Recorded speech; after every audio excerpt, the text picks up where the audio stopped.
Are के B education Degana के YouTube platform पे आप सभी स्टूडेंट्स का एक बार फिर स्वागत है। आप सब स्वस्थ होंगे और अपनी पढ़ाई को अच्छे से कर रहे होंगे।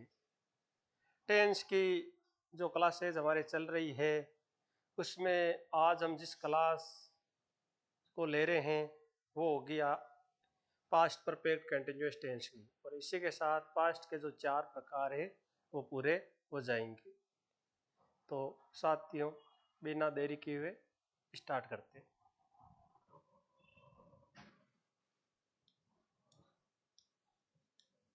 आज का जो हमारा टेंस है वो है पास्ट परफेक्ट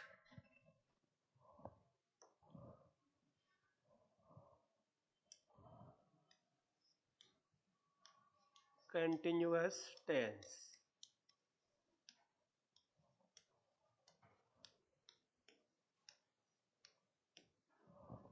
सबसे पहले इसकी पहचान देखते हैं।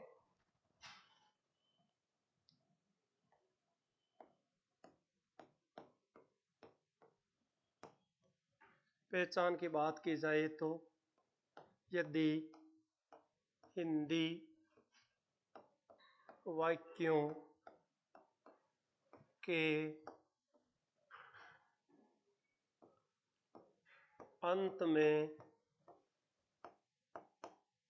रहा था,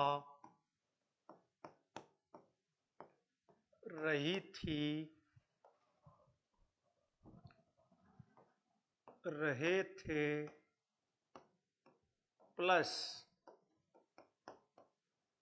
टाइम आता है तो वो sentence past perfect continuous tense का होगा। अब हेल्पिंग वर्ब की बात की जाए,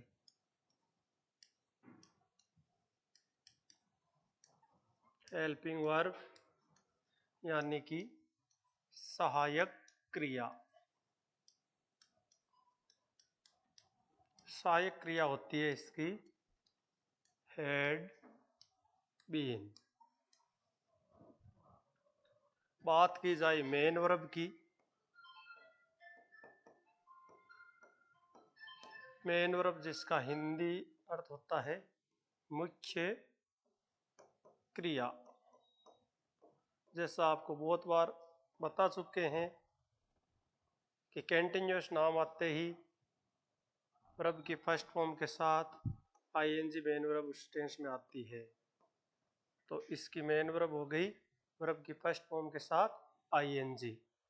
अब लेते हैं सेंटेंस।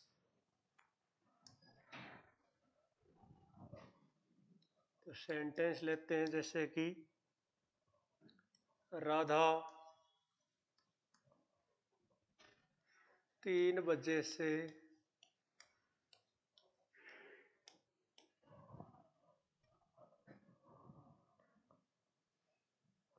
3 बजे से गाने गा रही थी। ये वाक्य पास्ट परफेक्ट कंटिन्यूअस टेंस का कैसे हैं? तो इसकी पहचान की वजह से, जैसे पीछे रही थी आ गया है, साथ में टाइम दिया हुआ। तो अब स्टार्ट करते बनाना। अफर्मेटिव वाक्य है तो सबसे पहले सब्जेक्ट इसमें होगी राधा। राधा के साथ हेल्पिंग वर्ब एक ही है इसमें, तो वो आ जाएगी हैड बीन। उसके बाद में मेन वर्ब है गाना। गाना को कहते हैं सिंग, और साथ में आ गई लग जाएगा आईएनजी तो सिंगिंग। गाने तो गाने के लिए हो जाएगी सॉन्ग्स। अब टाइम से पहले जब हमने प्रेजेंट परफेक्ट कंटिन्यूअस टेंस पढ़ा था तो उसमें आपको अच्छी तरीके से बता दिया है कि सिंस का प्रयोग कहाँ होता है, फॉर का प्रयोग कहाँ होता है और ऑल का प्रयोग कहाँ होता है।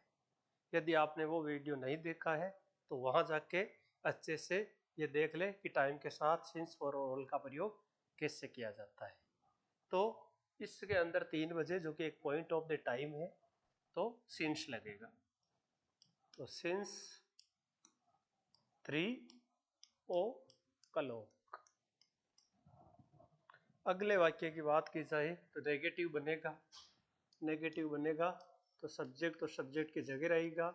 हेल्पिंग वर्ब के बाद में नोट लगेगा, लेकिन मैंने बताया था हेल्पिंग वर्ब जब दो वर्ड की हो तो नोट को उसके बीच में रखना है। तो हैड बीन के बीच में रख दिया नोट को, तो had not been singing songs since 3 o'clock। अगला, क्या राधा 3 बजे से गाने गा रही थी? तो हेल्पिंग वर्ब आगे आ जाएगी, लेकिन दो वर्ड की हो तो एक word. Had Radha been singing songs since 3 o'clock। अगला, क्या राधा 3 बजे से 3 बजे से गाने नहीं गा रही थी?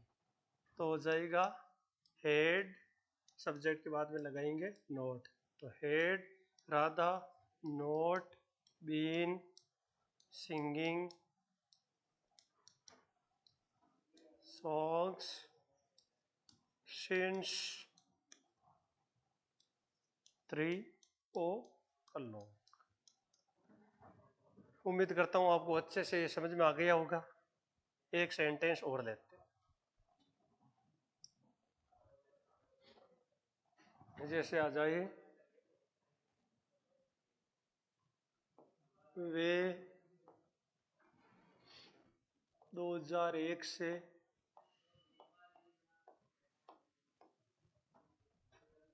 डेगाना में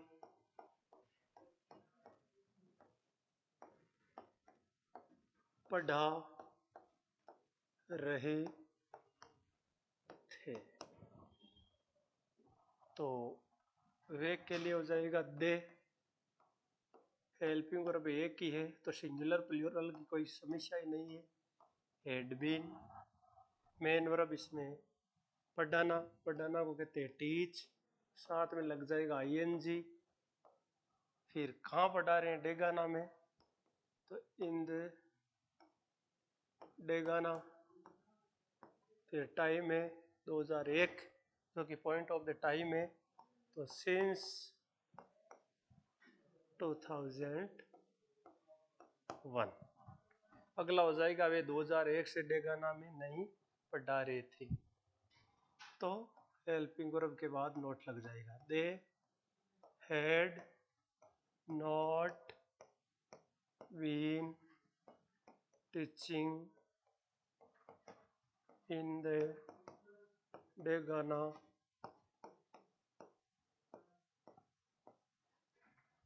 सिंस 2001। अगला, क्या वे 2001 से डेगाना में पढ़ा रहे थे? तो had they been teaching in the Degana since 2001। अगला, क्या वे 2001 से डेगाना में नहीं पढ़ा रहे थे? तो had they not been teaching in the Degana since 2001। लीजिए, आज का ये टेंस हमारे पूरी तरीके से कंप्लीट। कोई आपका प्रश्न हो तो कमेंट के अंदर हमें ज़रूर बताइए। आज आपके लिए प्रैक्टिस के लिए जो सेंटेंस होगा वो ये होगा कि मोहन 4 महीने से खेत में काम कर रहा था। आप इसका बना के कमेंट में आंसर ज़रूर दें। मिलते हैं जल्द नेक्स्ट क्लास के साथ। तब तक स्वस्थ रहे, मस्त रहे और पढ़ाई करते रहे। धन्यवाद साथ।